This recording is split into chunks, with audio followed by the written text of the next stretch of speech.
Thank you. Hello, everyone. It's fantastic to be here. Thank you so much for inviting me to speak about my great passion, that is 19th century type.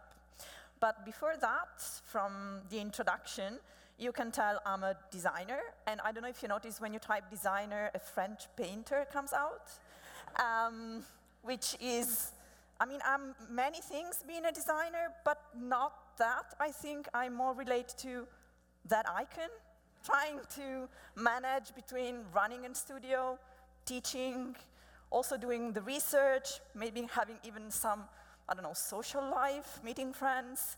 So I think that should be the icon of a designer more than the French painter. Anyway, so I'm Italian. And yeah, I use my hands a lot. I'm really happy I don't have to hold the mic. But I'll be moving to Seattle in the summer. So yes, that's not the other way around. I'm actually going there. So I'm here today to talk about ugly type. And what do I mean about ugly type? Something like this, that is old, not in a cool way, probably overly decorated, not contemporary.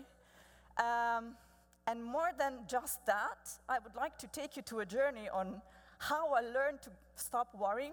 The modernist in me is okay with it now, and love these kind of typefaces. So, like every story, it starts in Milan. Well, not every story, my story, like every story has a start. Mine starts in Milan. We are very proud of our metro, as you can tell from postcards from the 60s and 70s. Being born in Milan and studying graphic design there meant that Unimark, Massimo Vignelli, Bob Norda were the masters. So these were the kind of graphic design we were studying at university. So that is not Paul Rand, because even though like half of the pictures of Max Huber on Pinterest seem to say that this is Paul Rand, this is not, this is Max Huber. And if you find a comment under a picture on Pinterest saying that that is not Paul Rand, it's Max Huber, probably it's me, because that's my personal quest. Anyway, then Albe and Lika Steiner and their amazing work, the beautiful illustrations by Laura Lam for La Rinascente, Franco Grignani, A.G. Fronzoni. So basically, by the end of university, I was swimming in modernist bias, not just. But I was lucky because one professor asked me to investigate a span of time that is in between two well-known moments of type history. So Bodoni, that was mentioned before, and I will mention again later. So the end of the printer as craftsman and the, let's say, the traditional punch cutters, till the rise of Nebbiolo. That was the main Italian type foundry that became internationally famous in the beginning of the 20th century. So basically, I had to investigate what was happening in between these two moments. One thing that you need to know about Italy in the 19th century is that it actually didn't exist. So especially for the first half, Italy was a mix of different states. So that meant that typography was not really booming. It was difficult because of censorship and trade barriers. So let's say, after Bodoni, the situation there was not the best. It started to become better and better after the unification of the country. So this passion of mine started with a dissertation together with Emanuela Conidi. We studied together in Milan. And so I started researching these kind of letters that were probably the most faraway letters that you can think of, comparing to the very beautiful modernist work that I showed you before. So in the beginning, I was totally agreeing with Stanley Morrison that those letters were really, really ugly. But of course, I sort of developed a thing for those shapes. One other thing is that researching that period of time, is rather difficult because type specimens are not that preserved. Those were type tools. They were used by printers and type foundries till they were worn out and ditched and then waiting for the new one. So a lot of research is actually trying to find where the remaining type specimens are, and most of them, like the example that you see here, are damaged because some letters were cut out and so on. Another little thing so that you understand a bit more Italy, what was happening there. The point is that not much. We're very proud of Bodoni because it was internationally known. Then there's like a century where nothing was really happening there. Nothing. The letters that I will be showing you were not completely original design from Italy. So what is interesting in my research, I was reading the memoir of Gaspero Barbera, who was a publisher, one of the most important ones in Italy in the 19th century. And he wrote this book that is really interesting, well, for people like me interested in those weird things. But he talks about the process of choosing typefaces for his publishing house. And he was saying that, of course, everybody knew back then in the middle of the 19th century that the best type was from the UK. But unfortunately, they were not very willing to sell type to Italy. So he had to go to Germany to find some good type, even though there were type foundries in Italy. So, and I found some advertisement on typography magazines that actually say that, for instance, the Bauer type foundry were selling matrices to Italian founders so that they could cast their typefaces and sell them in Italy. So let's start our journey through the 19th century, and let's hope you will change your mind about ugly type as I did. So in the very beginning, of course, we're talking about Bodoni again. So very neoclassical layout, very beautiful type, extremely well-designed book, generous margins. We can see in the first specimens of the Amoretti brothers. The Amoretti brothers were punch cutters that worked with Bodoni in the beginning, and they had a huge fight in 1895 because Bodoni was super jealous of his work, and he didn't want them to publish their own typefaces, their own punches. So they had a fight, and they parted. So the first type founders in the 19th century were working with Bodoni, and you can tell that the style, they were heavily influenced by him. This is a specimen from 1811, and this is a specimen from 1830, and still the style is very much that. But if we have a look at another specimen, for instance, this is from a printer in Tuscany in 1829, the style is starting to change a little bit. So the frame is not just lines, it's a bit more decorative. Of course, the title page is way more decorative, but what is interesting is that we can start to find their fat faces.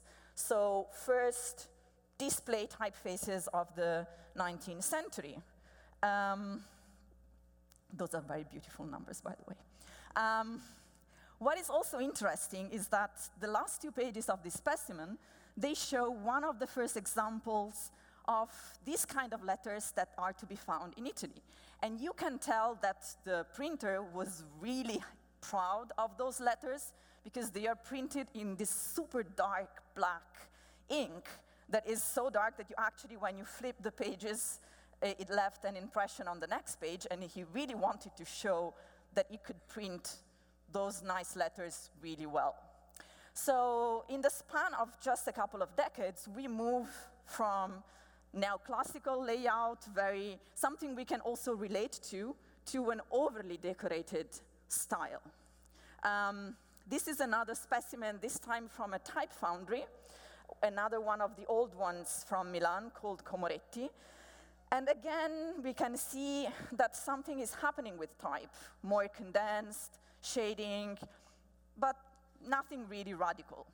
To start to see really radical decorative type, we have to go towards the mid of the century, when Bodoni was not a model anymore. And I would say, thank God. And what's the reason? Well, many reasons, but one we tend to forget is that type can also be political. And for publishers of the 19th century, in a century where the Industrial Revolution was happening, where the goal was to produce goods that were of good quality but affordable prices, using Bodoni as a model. So as someone, he was working, I don't have any motion, so I'll be the one moving a bit. Bodoni was the printer of the European royalties. He would exchange books and letters with all the main royals in Europe. And so for publisher in Italy in the 19th century, they were trying to create a common culture, publishing books like the one that you see there. Of course, they were embarrassed of using Bodoni. He was not a model. So for the entire century in Italy, Bodoni was considered embarrassing to refer to. So here we go with lots of decoration. Borders become really, really crazy. And then you start to see some very typical 19th century type made out of pearls, very various forms of shading, super condensed, crazy things. The point was that in the beginning, the basic shapes of letters, so slab serif, modern faces, were decorated. So the shapes were not changed that much, but it was the thicks and thin strokes that were overly decorated. Here we have one of my favorite specimens that I found in the north of Italy, in the city of Trieste. And this is a really, well, the opening page is triumphant with, yeah, that's not minimalism at all. So lots of very decorative type. Of course, now I know I'm supposed not to turn my back at you, but I want to see this 3 times, because it's really beautiful. So here you start to see what those anonymous punch cutters and letter designers were trying to do. Not just decorate letters themselves, but starting to work with serifs and terminals. So what is really interesting to me about this typeface, these typefaces, it's more the type designer point of view. So what were they trying to do? They were trying to catch the spirit of the time, to represent what was going on. And by the look of the typeface, that must have been a really fun time to be alive. And that, I think, is what we need to look at what we look at these letters. It's not something that we would use or do now, even though some of those letters are probably back in fashion. But it was the crazy experiments that they were doing. Like, you cannot say that some of these letters are beautiful, but they are incredibly creative and crazy. And if you think of how slow typography evolved during the century, and then in a few decades, we have these crazy letters. To me, this is why I really love this period of time, and this is also why I'm a bit overly enthusiastic when I talk about it. But we're really the kids of 19th century. So more decorative letters. This is Villman Type Foundry in Milan. This is also super beautiful. So at the beginning, the basic shapes were not changed that much, but every possible effect and point of view were designed. And let's not forget that a lot of decorative type was also rather small, not only large wood type. So what is really fascinating for me is that in this time, we can see these 3 alphabets that were generated by the same approach to type. The first one is something on top that we can relate. It looks incredibly contemporary. And then we look at the second one, and that is, oh my God, that's ugly. But those were generated by the same approach to, let's try to experiment. What can we do with letters? So if we move to the end of the century, the experimentation starts to be more on the letter shapes themselves and how to integrate decoration and letters together. So here you see that some letters are modified. There's try to integrate, also here maybe you can see it better in the top right, how to make patterns and decoration and letters integrate together. The result might not be at our taste, because they are not speaking to us, they were speaking to their contemporaries. But from a designer point of view, it's extremely interesting what they were trying to do and trying to achieve. And to me, the approach is what makes it extremely contemporary, not necessarily the result. So here, this is from Riper. That was a very good type foundry in Genova at the end of the 19th century. They published an amazing, sorry again, being overly enthusiastic, but there's an amazing specimen that is printed perfectly. And try to think how difficult it is to print these very thin lines, very black, in a very consistent impression. So they were really skilled, and the type was, of course, of good quality. Then the taste starts to change, so there are more experiments with different colors, try to create, again, a style that integrates decoration and letter shapes and not only overlays decoration on letters. This is something that again, sorry, I'm turning my back again. This, of course, it's not contemporary to us, but the experimentation they were doing, this reverse contrast, so that the contrast is not as we would expect from writing calligraphy with a broad nib, but it's, well, flipped so that the heavy parts are on top and on the bottom. And that crazy S, it's very nice and interesting. It's not necessarily something that you would use, but you can see what they were trying to do. Or here, again, this is one of my favorite pages from that specimen. The Francesca da Rimini that you see on top, again, is so beautiful how they were trying to do these broken stems with the dot in the middle. It's extremely elegant. Would you use it in a project? I mean, you really need the right project to use something like that. But if you find the right project, that's amazing. Or the one that is all wobbly just below, or the super extended one, or the crazy. Also, it's funny that you don't understand Italian, because sometimes the things that are written there are quite funny. Because that's a kind of flower, and it would say like, I love, I don't know how to translate that, but it just sounds funny. Anyway, and then we arrive to the turning of the century. And of course, I have to mention Nebbiolo. Nebbiolo was a foundry that became very famous and internationally renowned around, let's say, after World War I, and then after World War II with the work of Novarese. But it's a very old foundry that was very active also from the beginning, from the end of the 19th century. So here you can see some pictures of the foundry itself and a very beautiful super extended sans serif that probably was not designed by them. Those two pages are from a magazine that the foundry issued from the 1880s, more or less, to promote their typefaces. And that is interesting because I think the exercise of not finding these typefaces ugly, it's even more difficult for Art Nouveau typefaces because they are definitely not trendy at the moment.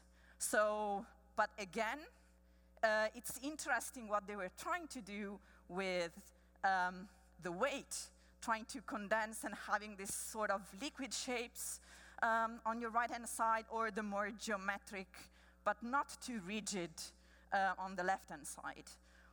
And that was the style. So again, what I think it's interesting from the 19th century is the integration of decoration and type.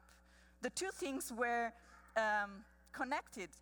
And it's a pity that somehow, because of modernism, we broke that connection. And it's something that we are trying to do now. But again, the modernist bias, it took me, well, this research into something completely different to get rid of it. But it's something that is still there. Urania, that again ended up being part of the Nebbiolo, because something similar to what happened to the American type founders happened in Italy. So the major type foundries in the end ended up all being part of the Nebbiolo. So here again, this is interesting. I like what they're doing, trying to do with weights and rhythm in a very weird way. And that's one of my favorite pages, actually, because first, it could be designed in the 90s, like 1990s. Second, it's in color, that helps. And third, I don't know if you can see, but in the outline, the kid of the printer with the pencil retraced the letter as an exercise in writing, and I think that is quite cute. So, in the end, are these letters really ugly? I think the question is wrong. What is interesting is, why were they designed like that? How can we learn from the approach they had? So if we look at contemporary typefaces, and I'm really happy mine is not the only talk mentioning that we need more than just sans serifs. This is just a selection from Typographica's best of. And I think, of course, from a modernist point of view, you can say that some of these letters are ugly, but they are, what display typefaces are trying to do is to catch the spirit of the time. And maybe they will be extremely popular for a couple of years and then be forgotten, but that doesn't make them less important. We need beautiful display typefaces, crazy one, loud, and yeah, not just sans serifs. So, thank you. If you are, thanks.